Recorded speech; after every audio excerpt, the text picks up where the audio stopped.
Hello मित्रों, a very happy day to you all. आज शुरू करने वाले हैं हम लोग टर्नओवर रेशियो। एक दूसरा नाम भी है एक्टिविटी रेशियो, मतलब रेशियो एनालिसिस का पार्ट 2। लेकिन उसे स्टार्ट करने से पहले चैनल को सब्सक्राइब कर लीजिए, वीडियो को लाइक और इंस्टाग्राम पे फॉलो करना मत भूलिएगा। Link is in the description. Fine, तो चलिए शुरू करते हैं।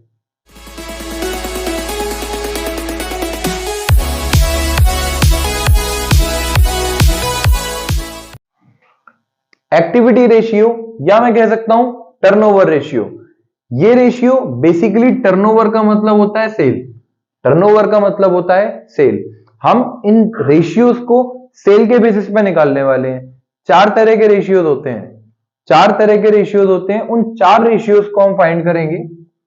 अगर मैं उनके नाम की बात करूं, और हाँ एक खास बात, कुछ नए रेशियोज इस साल ऐड हुए हैं। पर्टिकुलर उन रेशियोज को हम लोग आगे सेपरेट लेक्चर में डिस्कस करने वाले हैं, लेकिन अभी हमको केवल इन रेशियोज को समझने की जरूरत है कि कौन से रेशियो अभी तक हमारे कोर्स में एग्जिस्ट करते हैं। ठीक है, फाइन। तो पहला होता है इन्वेंट्री टर्नओवर रेशियो,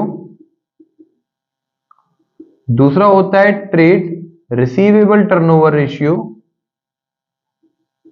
तीसरा होता है ट्रेड पेबल टर्नओवर रेशियो, और चौथा वर्किंग कैपिटल टर्नओवर रेशियो।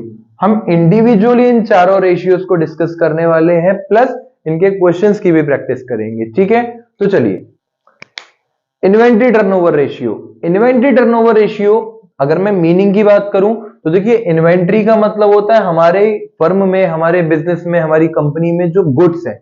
अब उन गुड्स को हम कितनी बार साल में खरीदते हैं बेचने के लिए, या कितनी बार हम उनको घुमा रहे हैं गोल गोल। तो सिचुएशन इज दैट कि इन्वेंट्री शुरुआत होती है किसी भी इन्वेंट्री की कि जब हमने उसको खरीदा हो, और खरीदा हमेशा उसको कॉस्ट पे जाता है। तो इसका फॉर्मूला होता है COGS अपॉन एवरेज इन्वेंट्री। ठीक है, तो चलिए अब अगर COGS अपॉन एवरेज इन्वेंट्री है तो क्वेश्चन ये आता है कि सर COGS का मतलब क्या होता है। तो देखिए, COGS मतलब cost of goods sold.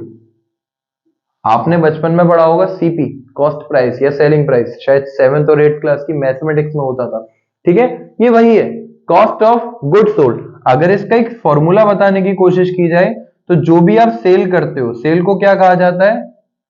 Revenue from operations minus gross profit.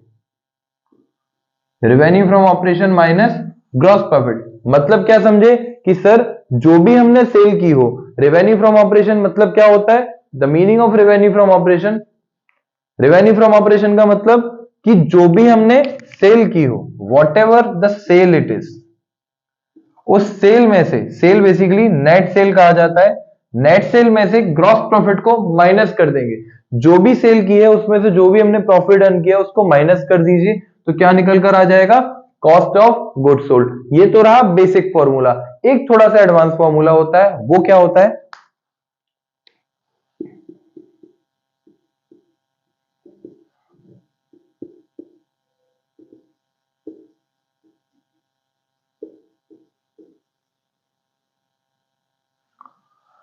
Opening stock plus purchase plus any direct expenses minus closing stock. ठीक है, COGS opening stock plus purchase plus any direct expenses minus closing stock. इस तरीके से भी COGS निकल सकता है। ठीक है, तो ये था हमारा COGS upon average inventory ratio समझने का। लेकिन इसमें एक जरूरी बात है कि सर एवरेज इन्वेंट्री क्या होता है। तो देखिए, एवरेज इन्वेंट्री का मतलब है कि पूरे साल में हमारे पास इन्वेंट्री रहती कितनी है। तो जैसे मान लो हमारे पास ओपनिंग में कुछ इन्वेंट्री थी, फिर हमारे पास क्लोजिंग में भी कुछ इन्वेंट्री आ गई। अब ओपनिंग और क्लोजिंग, एक तो शुरुआत की इन्वेंट्री, एक क्लोजिंग की इन्वेंट्री, उस दोनों के बेसिस पे ओपनिंग प्लस क्लोजिंग अपॉन 2।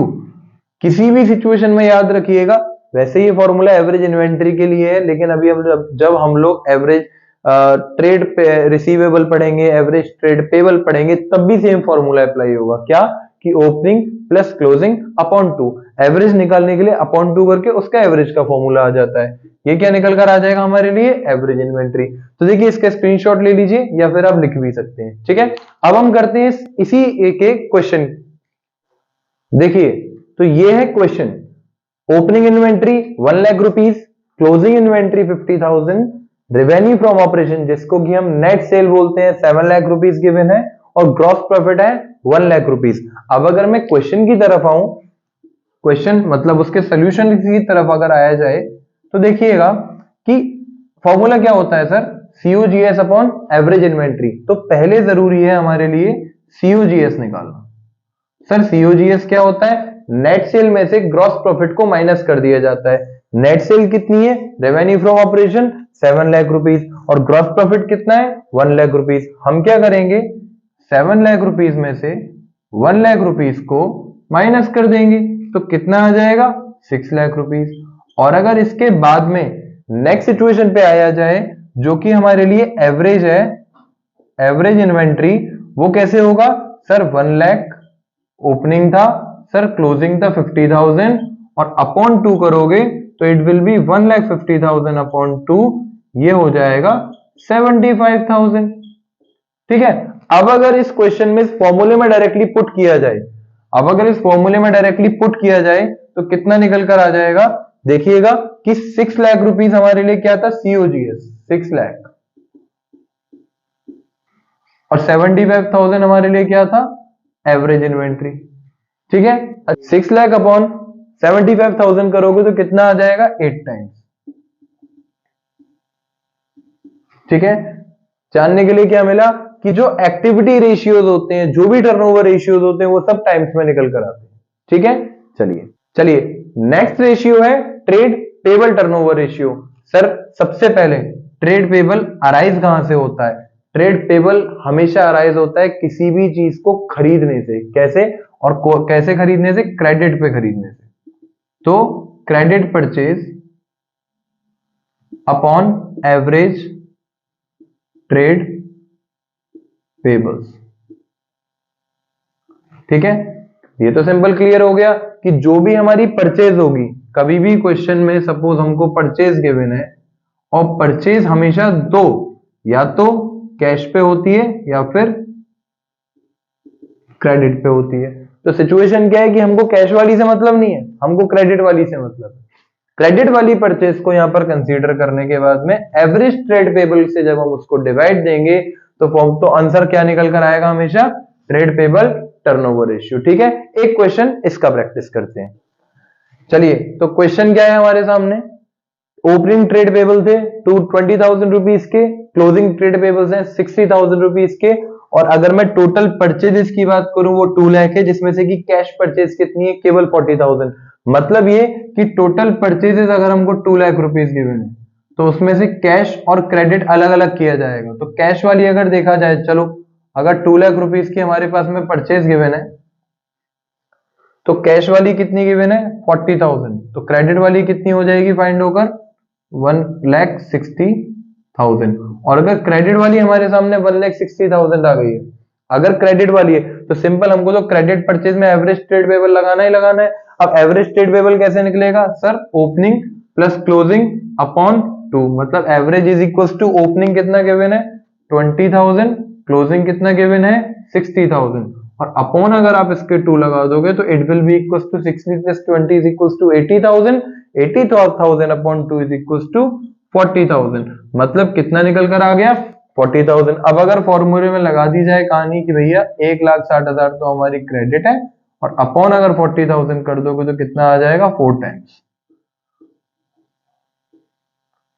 ठीक है। तो ये था हमारे लिए ट्रेड पेबल टर्नओवर रेशियो। इसी के साथ में नेक्स्ट रेशियो की तरफ बढ़ते हैं। नेक्स्ट रेशियो है trade receivable turnover ratio. Trade receivable arise कब होते हैं? ट्रेड रिसीवेबल हमेशा बनता है किसी भी चीज को बेचने से, सेल करने से, और सेल करोगे तो कैसे? क्रेडिट पे सेल करोगे। तो सिचुएशन क्या है? Credit revenue from operation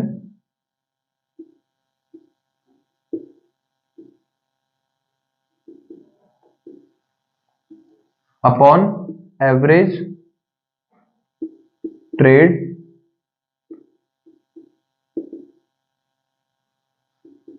receivables, credit revenue from operations upon average trade receivable. चलिए क्वेश्चन हमसे इस बात को कहता है कि ओपनिंग ट्रेड रिसीवेबल गिवन है 80,000 rupees, closing trade receivable given है 1,20,000 rupees and at the same time the total net sale is equal to 9 lakh rupees और कैश सेल 2 लाख रुपीज। अब अगर इस क्वेश्चन के सॉल्यूशन की ओर चलेंगे तो क्या आएगा हमारे सामने कि सबसे पहले तो हमें एवरेज निकालना है। एवरेज क्या कहता है? ओपनिंग प्लस क्लोजिंग अपॉन 2, मतलब 80,000 प्लस 1,20,000 अपॉन 2, मतलब 1,20,000 plus 80,000 is equal to 2 lakh and 2 lakh upon 2 करोगे तो 1 लाख रुपए तो हमारा क्या निकल कर आ गया भैया?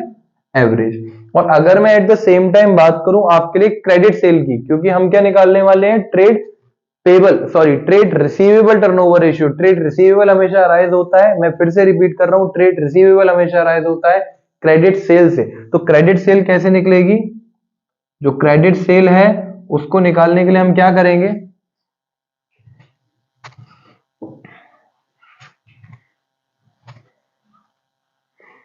टोटल सेल जो भी गिवन होगी उसके दो पार्ट होंगे हमेशा, एक होगा कैश और एक होगा क्रेडिट।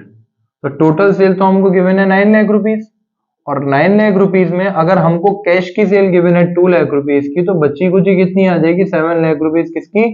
क्रेडिट सेल की। और एट द सेम टाइम अगर मैं फॉर्मूले में इन वैल्यूज को पुट कर देता हूं तो क्रेडिट रेवेन्यू फ्रॉम ऑपरेशन मतलब credit sale, credit revenue from operation और क्रेडिट सेल एक ही बात होती है। कितना आ जाएगा? 7 लाख रुपीज, और 7 lakh rupees upon 1 lakh rupees करोगे तो आंसर कितना आ गया भैया हमारा? 7 times.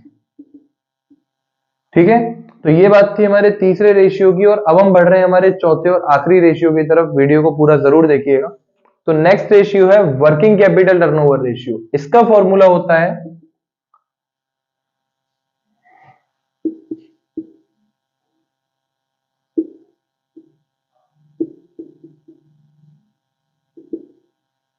Revenue from operation upon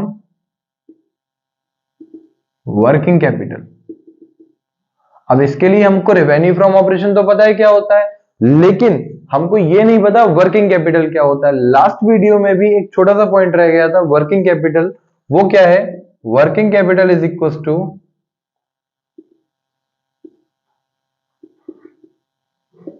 current assets minus current liabilities. Fine, current assets minus current liabilities, ये हमारा किसका फॉर्मूला होता है? वर्किंग कैपिटल का। अब मान लीजिए साथ ही साथ हमें कोई क्वेश्चन गिवन है, उस क्वेश्चन में टोटल की जो सेल है, सपोज सेल हमको गिवन है 10 lakh rupees as the total net cell.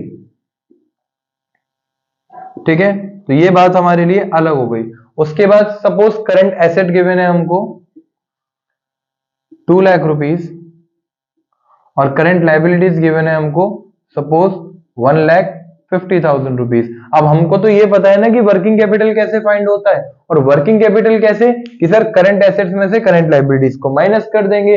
अब अगर मान लीजिए 2 लाख रुपीज में से 1,50,000 को माइनस किया जाएगा तो कितना आ गया वर्किंग कैपिटल निकल के? 50,000। कितना आ गया? 50,000। फॉर्मूला क्या होता है? Revenue from operation upon working capital. Revenue from operation मतलब नेट सेल हमको कितनी गिवन थी सर? 10 लाख रुपीज। हम जब 10 लाख रुपीज में सिंपली 50,000 से डिवाइड देंगे, हमारा आंसर कितनी आसानी से 20 टाइम्स निकल कर आ जाए। ठीक है, तो ये थे हमारे 4 रेशियोज एक्टिविटी रेशियो के अंडर में जो आते हैं, जिनको कि टर्नओवर रेशियो भी कहा जाता है। अब इसके बाद में हमारे 2 तरीके के मेन रेशियोज और रह गए हैं, एक है हमारा सॉल्वेंसी रेशियो और एक है प्रॉफिटेबिलिटी रेशियो। इसके बाद में लास्ट लेक्चर होने वाला है हर उन रेशियोज का जो कि नए ऐड हुए हैं हमारे सिलेबस में। उस लेक्चर को देखना मत भूलिएगा, और उसके साथ में अभी जो हमारे सीरीज चल रही है, अभी जो हमारे क्वेश्चंस चल रहे हैं, इनको डे टू डे आप अटेम्प्ट कीजिए। आप इनके वीडियो लेक्चर्स को पूरा पूरा देखिए, और अगर किसी भी फर्दर वीडियो की, किसी भी फर्दर कंसेप्ट की रिक्वायरमेंट होती है तो आप नीचे कमेंट बॉक्स में जरूर लिख सकते हैं। ठीक है, तो बने रहिए और मिलते हैं नेक्स्ट वीडियो में।